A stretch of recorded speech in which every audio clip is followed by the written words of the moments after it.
வணக்கம். எல்லோரும் எப்படி இருக்கிறீங்க? எல்லோரும் நல்லா இருக்கிறீங்களா? எல்லாருமே நல்லா இருக்கிறதுக்கு என்னுடைய வாழ்த்துக்கள். இன்றைக்கி நான் உங்களுக்கு வெஜிடேரியன் குருமா செஞ்சு காட்டுறேன். தவக்காலம் வந்துடுச்சு. எவ்வளோ பேர் 40 நாள் இதில் தானே இருப்பீங்க. நான் செஞ்சு காட்டுறேன். அதே மாதிரி நீங்களே செஞ்சு சாப்பிடுங்க. வாங்க அதை எப்படி செய்யலாம், என்ன தேவைன்னு பார்ப்போம். நான் தண்ணியை நல்லா கொதிக்க வச்சுக்கிறேன். இதில் கொஞ்சோண்டு உப்பு போட்டுக்கிறேன், கொஞ்சோண்டு மஞ்சத்தூள் போட்டுக்கிறேன், ஒரு சிட்டிக்கு மஞ்சத்தூள், காலிஃப்ளவர் இதில் போட்டுக்கிறேன். சும்மா கொதிக்கிற தண்ணியில் அப்படி போட்டுட்டு எடுத்தோம். இது குருமாவுக்கு தேவையானது மட்டும் எடுத்துக்குவேன். மீதி நான் வேறு சாப்பாடு செய்வேன். காலிஃப்ளவர் செஞ்சாக்கா இந்த மாதிரி சுட தண்ணியில் போட்டு தான் செய்யணும். இப்போ இது நான் வடிகட்டிட்டு வரேன். வடிகட்டிட்டால் சும்மா ஒரு 2 நிமிஷம் கூட கிடையாது. சுட தண்ணீர் கொதிக்கிற தண்ணியில் போட்டுட்டு ஒரு 2 நிமிஷம் கழித்து உடனே எடுத்துட்டேன். இப்போ இது படிட்டோம். இப்போ குழம்புக்கு ரெடி பண்ணி காட்டுறேன். 4 டேபிள் ஸ்பூன் எண்ணெய் ஊற்றிக்கிறேன். இந்த வாசனை ஜாமான்லாம் போட்டுக்கிறேன். பட்டை, கிராம்பு, ஒரு பூ ஸ்டார் போட்டுக்கிறேன். இந்த கறி இலை, ஒரு 5 ஏலக்காய். இந்த ஏலக்காய் இப்போ தட்டிட்டு வந்துடுறேன். வாசனை ஜாமான் எல்லாத்தையும் போட்டுக்கிறேன். ஏலக்காயும் தட்டி போட்டுட்டேன். 3 வெங்காயம் போட்டுக்கிறேன். 6 பச்சை மிளகாய் போட்டோம். வெங்காயம் மீடியம் சைஸ் வெங்காயம். வெங்காயம் கொஞ்சம் வதங்கி இருக்குது. இப்போ இதில் கொஞ்சம் உப்பு போட்டுக்கலாம். இப்போ இது வதங்கட்டும். அது வரைக்கும் இந்த சாந்தை அரைச்சிட்டு வந்தேன். ஒரு சின்ன துண்டு பட்டை போடுறேன். அது நொறுங்கி போயிடுச்சு. ஒரு டீஸ்பூனு பெருஞ்சீரகம் போடுறேன். ஒரு டீஸ்பூன் கசகசா சுட தண்ணியில் நான் ஊற வச்சுருக்கிறேன். இப்போ இது அதில் ஊற்றிக்கிறேன். இந்த அளவுக்கு தேங்காய் போட்டுக்கலாம். ஒரு நீட்டு பச்சை மிளகாய், பெரிய பச்சை மிளகாய் இருக்குதுங்களா, காரம் இருக்காது, அது 1 போட்டுக்கிறோம். ஒரு 10-12 முந்திரி பயிர் போட்டுக்கிறோம். அவ்வளோதான். இதை அரைச்சிட்டு வந்துடுறேன். உங்களுக்கு பொட்டுக்கடலை வேணும்னா போட்டுக்கோங்க. எனக்கு பொட்டுக்கடலை தேவையில்லை, அதனால் நான் போடலை. உங்களுக்கு வேணும்னாக்கா நீங்கள் போட்டு செய்யுங்க, அதுவும் நல்லாயிருக்கும். இப்போ இதை நான் அரைச்சிட்டு வந்துடுறேன். இப்போ அதை அரைச்சிட்டு வந்துட்டேன். நல்லா அரைஞ்சிடுச்சு. இது இருக்கட்டும். 2 டீஸ்பூனு இஞ்சி பூண்டு விழுது போடுறோம். வெங்காயம் நல்லா வதங்கிருக்குது. இப்போ இதுக்கு வேண்டிய காய்கறினா வெட்டிக்கிறேன். இது நல்லா வதங்கட்டும். 1 கப்பு சோயா நல்லா நான் ஊற வச்சுக்கிட்டேன். நல்லா கழுவுனா ஒரு 4-5 தடவை கழுவிட்டு நல்லா ஊற வச்சுட்டேன். இப்போ இதை நல்லா இன்னும் கொஞ்சம் கழுவிட்டு இது புழிஞ்சு எடுத்துக்கும். 1 கப்பு போட்டுக்கிறேன். இதில் 1 கப்பு போட்டோம்.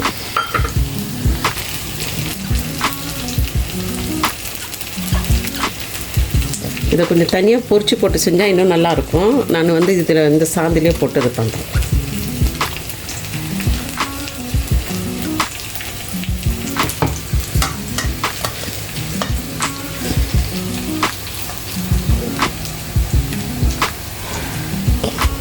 ரெண்டாவது தண்ணியில் ஊற்றி அலசிருக்கிறோம். நிறைய தடவை அலசிருக்கிறோம். 1/2 டீஸ்பூனு மஞ்சத்தூள் போட்டுக்கிறோம். இந்த அரைச்ச தக்காளி இருக்குங்களா, அது கொஞ்சோண்டு போட்டுக்கிறோம். இது நல்லா வரும்.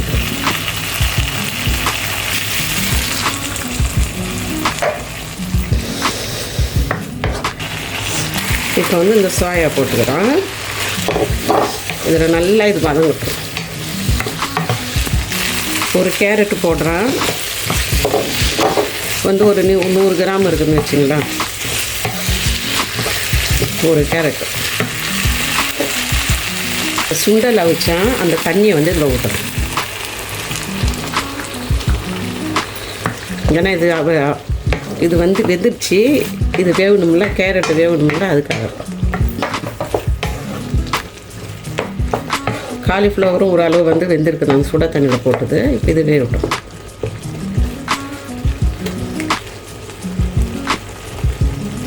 இந்த காலிஃப்ளவர் போட்டுக்கிறேன். இது 200 கிராம் காலிஃப்ளவர் போட்டு.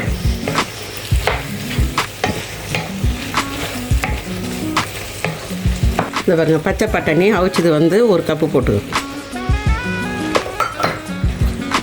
இதெல்லாம் சரியாக இருக்குங்க வேகத்துக்கு.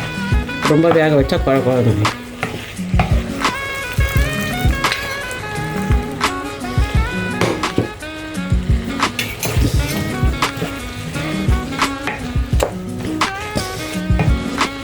நான் இதில் 1 கப்பு பச்சை பட்டாணியை வந்து காஞ்ச பச்சை பட்டாணியை வந்து ஊற வச்சு 2 கப்பு தண்ணி ஊற்றி 8 விசில் போட்டு அவிச்சு வச்சுக்கிறேன்.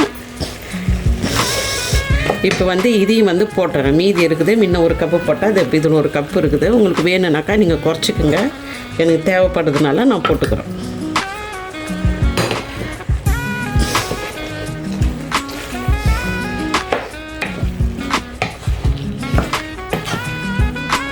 இப்போ வந்து இதெல்லாம் போட்டுக்கிறோம். முன்ன உப்பு கரெக்டாக இருந்துச்சு, இப்போ இதெல்லாம் போட்டுக்கிறதுனால உப்பு குறையும். இப்போ உப்பு பார்த்துக்கலாம்.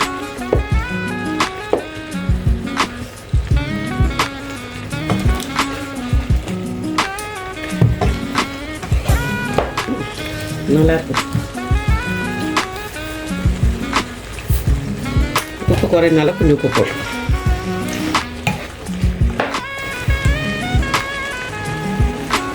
கொஞ்சம் வேகணும். இதில் வந்து நீங்கள் பீன்ஸு கூட போட்டுக்கலாம், அதுவும் நல்லாயிருக்கும். இந்த காயெல்லாம் வெந்துருச்சு. இப்போ இந்த கேரட்டு மட்டும்தான் கொஞ்சம் வேகணும்.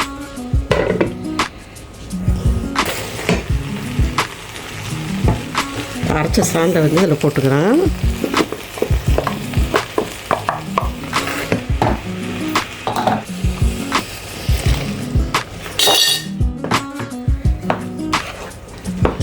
இதில் நான் மிளகாத்தூள் கொத்தமல்லி தூள் எதுவும் போடலாம். இன்னும் கொஞ்சோண்டு தண்ணி ஊற்றிக்குவோம், ஏன்னா கட்டி ஆகிடும்.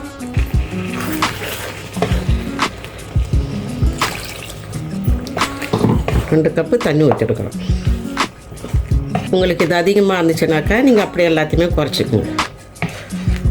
ஒரு குடும்பம் வச்சுக்கிறவங்க, ஒரு 6-7 பேர் இருக்கிறவங்க இது சாப்பிட்லாம்.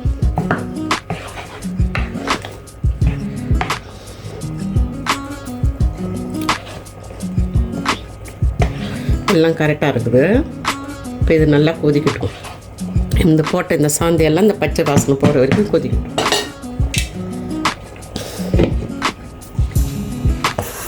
நான் உருளைக்கிழங்கு போட மறந்துட்டேன், விட்டுறலாம். ஆனால் பிள்ளைங்க வந்து உருளைக்கிழங்கு கேட்பாங்க கண்டிப்பாக குருமா போட்டாக்கா. அதனால் டக்கு ஞாபகம் வந்துச்சு. கொதிக்கிற குழம்பு அப்படியே எடுத்து வச்சுட்டேன். நான் ரொம்ப கொதிக்க வச்சாலும் நல்லா இருக்காது.